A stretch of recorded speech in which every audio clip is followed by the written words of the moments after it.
Hi everyone, welcome to Marketing the Muse. I'm Marla Miller and this is our 9th quick query critique. This one's going to be in nonfiction. I'm encouraging nonfiction writers to submit their query letters. I promise the next one will be fiction. And for those of you who have subscribed in the last couple of weeks, thank you very much. It's really cool to get notices that there are new subscribers. I appreciate all my peeps out there who are spreading the word about the usefulness of my website, so thank you. I'm gonna go through this because I promise you I'm really trying to keep these at under 7 minutes because I know that we're all busy. So here we go. You can follow along on the website, but if you have the newsletter, you can follow along right there and you don't even have to bother looking for a URL. Okay, enough plugging. Boom and bust, boom and bust. Economists call it the business cycle and say that's just the way things work. But what if they're wrong? What if, as it seems to be happening now, the booms in our capitalistic system are destined to get shorter and help fewer people each time around, while the busts grow progressively deeper, longer, and bring more human misery with every cycle? What if the root problems of capitalism run so deep that no amount of monetary stimulus, job creation programs, or changes in who runs a country can solve the problem? What do we do when all the ideas we know how to apply to bring balance back to our system no longer succeed? As with every other approach that's ever served us, be it feudalism, the horse and buggy, or hunting woolly mammoths, when all the fixes have failed, it's time for change. None of those systems were inherently evil, and they all worked well for a time. When the world changes, though, we need to change with it or die.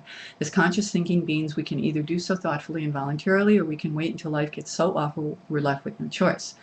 Either way, though, change is coming. The only remaining answer is this: will we embrace our current challenges and thoughtfully redesign our future with planning and foresight, or will we allow millions, perhaps even billions, of honest, hardworking people to suffer or even die before we pick up the broken pieces of our shattered civilization and start again?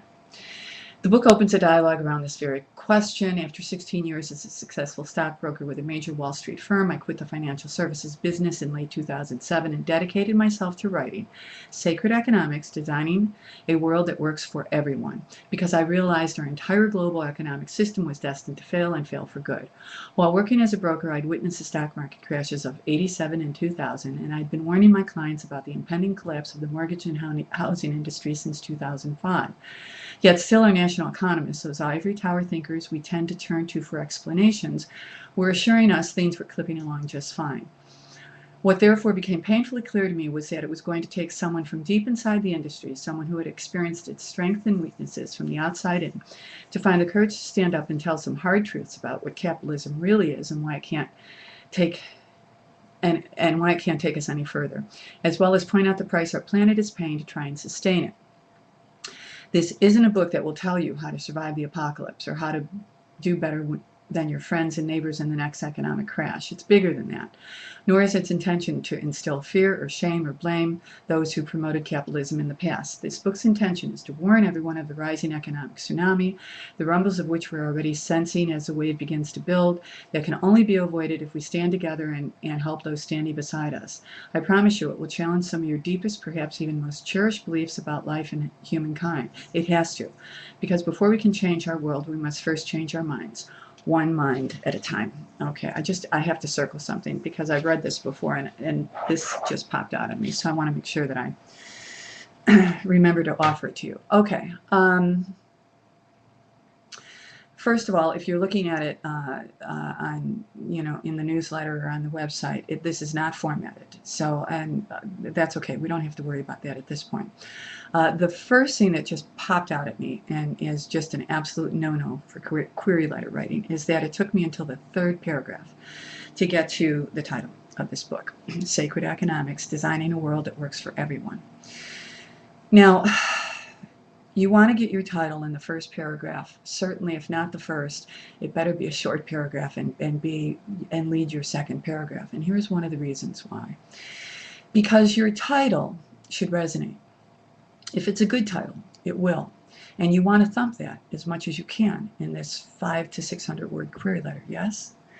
Her title, Sacred Economics, yada yada, lends itself beautifully to thumping sacred economics, which I think is the essence of what this author is attempting to accomplish by writing this book. So, title higher. Rule number 1, title high. Okay. The second thing is that the third paragraph, which not only offers a title but also offers us information about this author of a nonfiction book who should be an expert, if she's going to be writing this book, that information is in the third paragraph. When you are pitching to agents about specific books, you should be pitching to agents who want these kind of books. And agents who want these kinds of books are looking for certain things. I mean, it's a boilerplate. They know what they're looking for. And what they're looking for are experts. And in these times in publishing, in my humble, they're looking for Top Gun experts, or they're looking for celebrities. In any event, they're looking for people who, you know, have a larger-than-life kind of bio. And I'm not saying that this author doesn't qualify. I am just saying that that is going to make most of the agents who read this be interested or not be interested. So put it up high. And then as for the rest of it, I'm not going to spend a whole lot of time on it because I believe that this author has work to do. And at least from this query letter, the work that she has to do is figuring out what this book is about. She's telling us that she's going to literally challenge our core beliefs. And yet in this query letter, nothing has been challenged. In fact, I think what this query letter is at this point is a good op-ed piece, or has the bones of a good op-ed piece. And I would encourage this author to be blogging about this, or certainly offering this online, if for no other reason but to get some feedback, to see if she's you know, hitting it to the market that she should be hitting it to.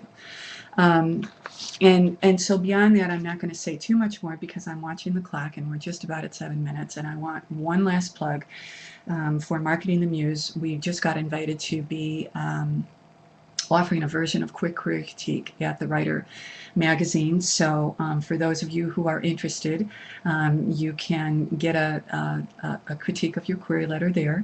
You will have to subscribe. The subscription for the writermag.com is so reasonable, and any writer who really is serious about our craft should be subscribing to this magazine anyway. In fact, I should have Alfreda Abby, who is the publisher of The Writer On, or Jeff Reich, so I'll line that up in our Marketing the Muse Skype author series, and I hope that you are also reading those newsletters and checking that online.